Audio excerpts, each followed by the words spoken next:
Good afternoon, Sir Bagaysito. I'm going to recite the 6th table.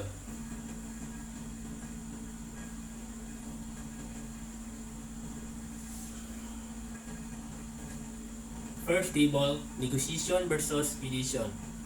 Negotiation, agreement is based on parties' own terms, while mediation, mediator attempts to work out a settlement or agreement that both parties accept or reject.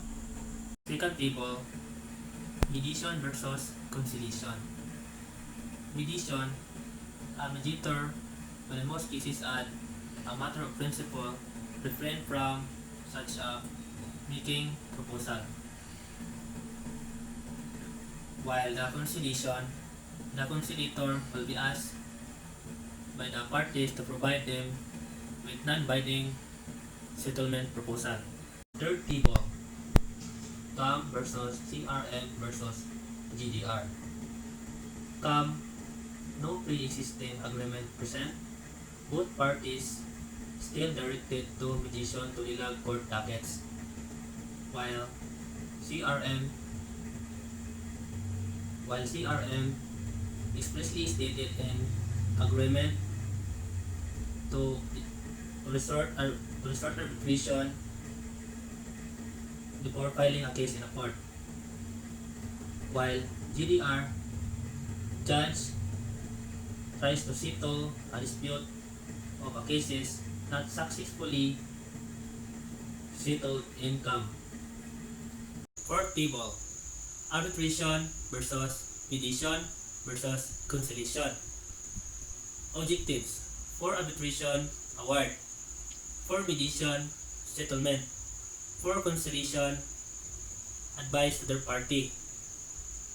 Outcomes: for arbitration, award; for mediation, settlement or no settlement; for conciliation, settlement or no settlement. Legality for arbitration: legally binded; for mediation, not legally binded; for conciliation, not legally binded. How is done? For arbitration, parties submit their case to a neutral third party. Arbitrator determine solution. For mediation, mediator recommends alternatives.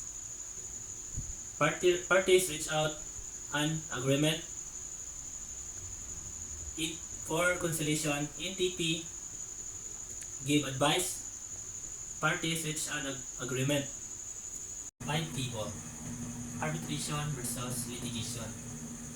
Arbitration, number 1, private and confidential. Number 2, parties were given the opportunity to agree in the arbitrator.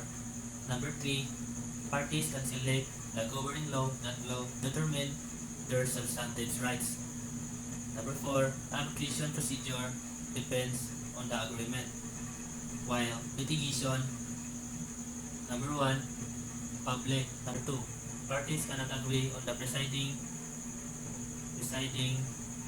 officer because the judge is ruffled.